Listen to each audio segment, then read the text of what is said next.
බොහෝ උත්සාහය සාර්ථකයි. ඉතාමත් දක්ෂ ලෙස පන්දුවම කරනවා. අපි බලමු මේ තුන්වන උත්සාහය සාර්ථක වෙයිද කියලා. ඔබගේ උණුසුම් අතුළු සංවාදයෙන් අපි ආව දෙලමත් කරමු.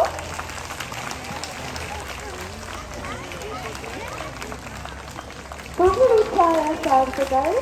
ඉතාමත් දක්ෂ ලෙස ලකුණු 3ක් රැස් කරගන්නවා මේ අවස්ථාවේ.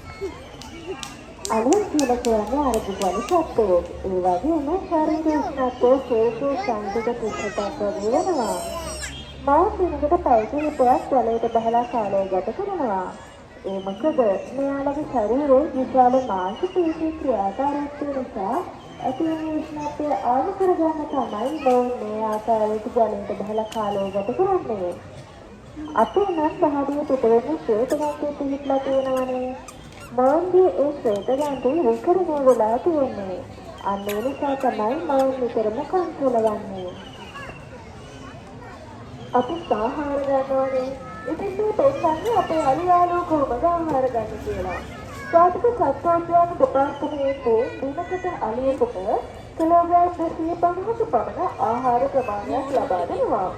ඒ ආහාර වලට පොල්ලතු, පිටුල්ලතු, කොස්කොල, එළවලු වර්ග, පළතුරු වර්ග වගේම ධාන්‍ය වර්ගත් අන්තර්ගත වෙනවා. ඉතින් ඔබට තේරෙනවනේ අලියගේ මේ හොඳ මොහොතේ ශරීරයේ තියෙන සෞඛ්‍යකම අංගයක් විදිහට මේ හොඩවැල හඳුන්වන්න පුළුවන්. මේ හොඩවැලේ ක්‍රියාකාරීත්වයට මාංශ පේශී ලක්ෂයක් පමණ දායක වෙනවා. ඒ වගේම තමයි මේ හොඩවැල නිර්මාණය වෙලා තියෙන්නේ උඩුතලත් නාසයත් එකට එකතු වීම තුළින්. ශ්‍රී ලංකාවේ හොඩවැලට අත්දැක සම්ප්‍රදාය වන්නම් 17ක් තියෙනවා. ඒ වන්නම් 17 එකක් තමයි ගජගා වන්නම කියලා කියන්නේ. ගජගා වන්නට පාදක වෙලා තියෙන අලියගේ ගමන් විලාස. ඉතින් ඔබට මේ පසුගිය මාසෙක ගජගා වන්නමේ කාලයක හරි අපූර්ව ගමන් ලතාවක් තමයි අපේ අලියාලෝ ගෝමින් ගෙනන්නේ. මොනවත් ඔබගේ අත්පොළ සන්නාදෝ කරන්නේ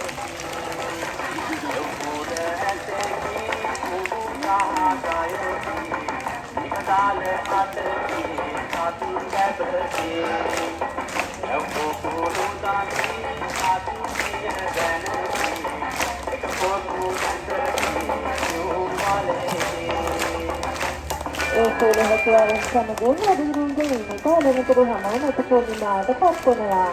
අලෙමතුරු හමුව ඉදිරිපත් කළ අපේ අලියාලුවන්ට ඕන මහ කුණක් දරා රැක බලා ගන්නා කාර්ය මණ්ඩලයේ මහත්වරුන්ට නරක අධිකරණයට ස්තුතියි.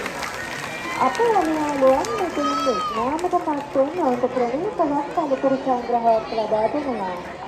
ඒත් ඔබට ඔබ සිටින ස්ථානයේ සිටින රැක බලා ගැනීමේ හැකියාවක් ලැබෙනවා. ස්තුතියි.